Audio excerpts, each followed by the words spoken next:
रजनी, तुमने फिर से जूते रैक में नहीं रखे। कृष्णा जी की आवाज़ कानों में पड़ते ही रजनी सहम जाती है। वह जल्दी से जूते रैक में रख देती है, लेकिन कृष्णा जी का गुस्सा शांत नहीं होता। वो उसे और ज़्यादा खरी खोटी सुना देती है। रजनी रोते हुए अपने कमरे में जाती है और गेट बंद कर पलंग पर ही लेट जाती है। काश मेरी माँ न मरी होती, काश पापा ने दूसरी शादी न की होती, काश मैं भी मर जाती। ऐसी ही बातें सोचकर रजनी रो रही थी। कुछ देर तक रोते रोते वह सो गई। 2 घंटे बाद उसकी आंखें खुली। बहुत भूख लग रही थी। संजना की माँ राधिका तो जिद करके भी उसे खाना खिलाती थी, लेकिन कृष्णा जी को उससे कोई मतलब नहीं था। रजनी जल्दी से किचन में गई। वहाँ जाकर देखा तो खाना था ही नहीं। फ्रिज में 2 केले पड़े थे। उन्हें ही खाकर वह पानी पीकर अपने कमरे में आ गई। होमवर्क करके ट्यूशन का काम निपटाया। उसके ट्यूशन जाने का टाइम हुआ तो वह कृष्णा जी के कमरे में गई। कृष्णा जी टीवी देख रही थी। मम्मी, गेट बंद कर लीजिए, मैं ट्यूशन जा रही हूँ। रजनी ने डरते डरते कहा, हाँ हाँ, क्यों नहीं, मैं तो तेरी नौकर लग रही हूँ। मुझे समझ नहीं आता, तेरी पढ़ाई पर ही सारी कमाई लुटा देते हैं। पता नहीं कहाँ की कलेक्टरनी बनेगी। जा यहाँ से, मैं बंद कर लूँगी। कृष्णा जी को बोलता छोड़कर रजनी चुपचाप निकल गई। उसे पता था वापस आकर डोर बेल बजाना उसे कितना भारी पड़ेगा। शाम को उसके पापा जगदीश जी घर आए। कहाँ है मेरी लाडो? देख, मैं तेरे लिए क्या लाया हूँ। यह कहकर जगदीश जी ने एक बड़ी सी डोल रजनी के हाथ में पकड़ा दी। उसे देखकर रजनी के चेहरे पर मुस्कान आ गई। उसे खुशी डोल से नहीं थी, बल्कि इस बात से थी कि उसके पापा उसे अभी इतना ही प्यार करते हैं, भले ही वो कृष्णा जी से डरते थे। तभी किचन से कृष्णा जी पानी लेकर आए। क्या ज़रूरत थी इस फिजूल खर्ची की? आपको पता है ना कि इसकी पढ़ाई पर कितना खर्च हो रहा है।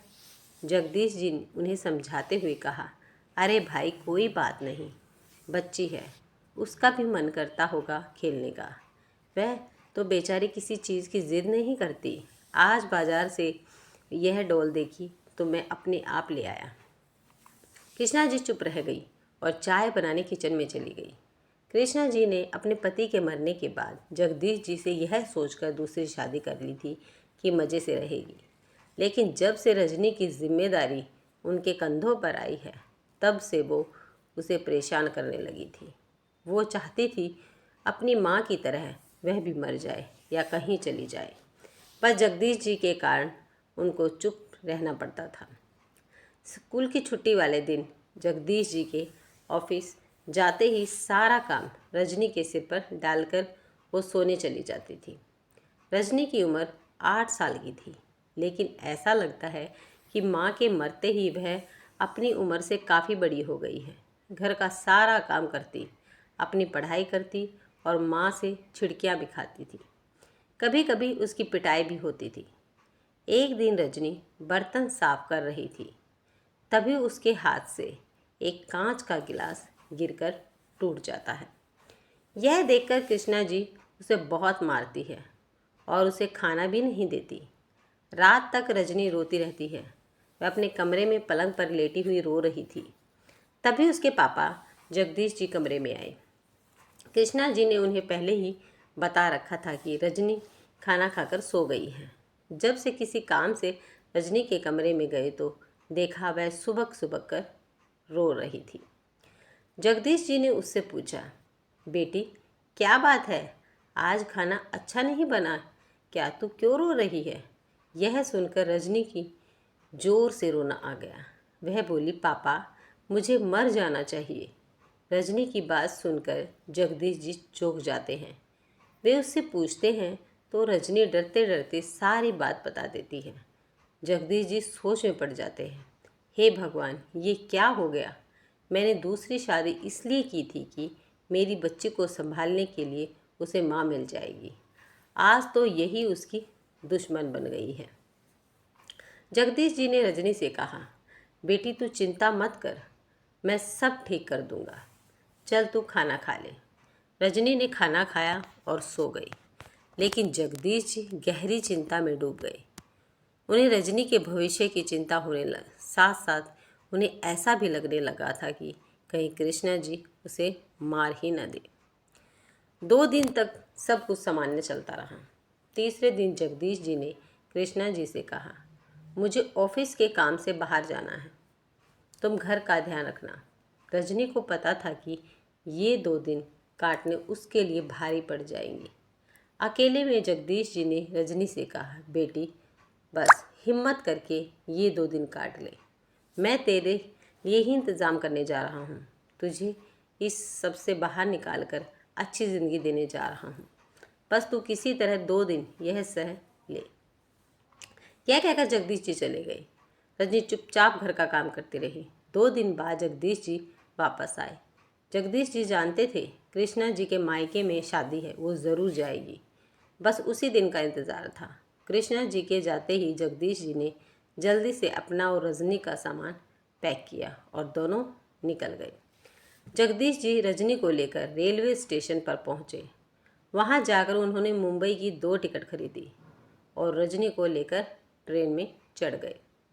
रजनी को कुछ समझ नहीं आ रहा था। वह बोली, पापा हम कहाँ जा रहे हैं?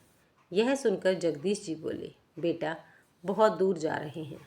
अपना सब कुछ छोड़कर जो गलती मैंने की थी उसका प्रायश्चित कर रहा हूँ। मैं तेरे लिए माँ लाना चाहता था, लेकिन मुझे क्या पता था कि वह तेरी दुश्मन बन जाएगी। यह सुनकर रजनी बहुत खुश हुई, लेकिन दूसरे ही पल वह बोली, पापा मम्मी का क्या होगा?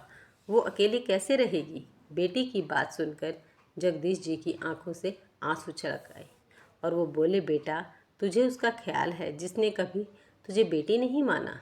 उसकी चिंता मत कर, मैंने उसके बैंक में कुछ पैसे जमा करा दिए हैं।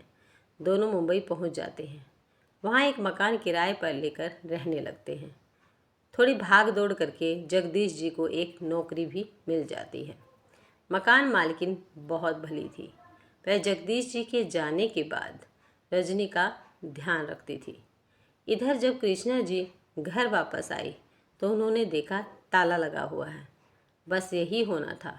पापा के जाते ही महारानी खेलने निकल जाती है। वो तो अच्छा है, दूसरी चाबी है मेरे पास। आज आने दे उसे, ऐसा सबक सिखाऊंगी कि कभी घर से बाहर कदम नहीं रखेगी। कृष्णा जी अपने बेडरूम में जाकर सो जाती है। दोपहर से शाम, शाम से रात हो जाती है। न जगदीश जी आए न रजनी। उन्हें चिंता होने लगी।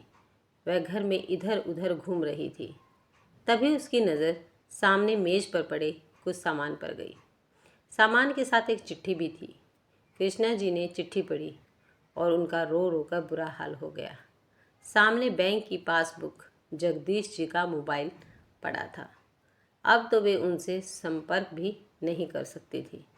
बेटी की खातिर अपना सब कुछ छोड़कर जगदीश जी एक नई दुनिया बसाने के लिए चल दिए थे।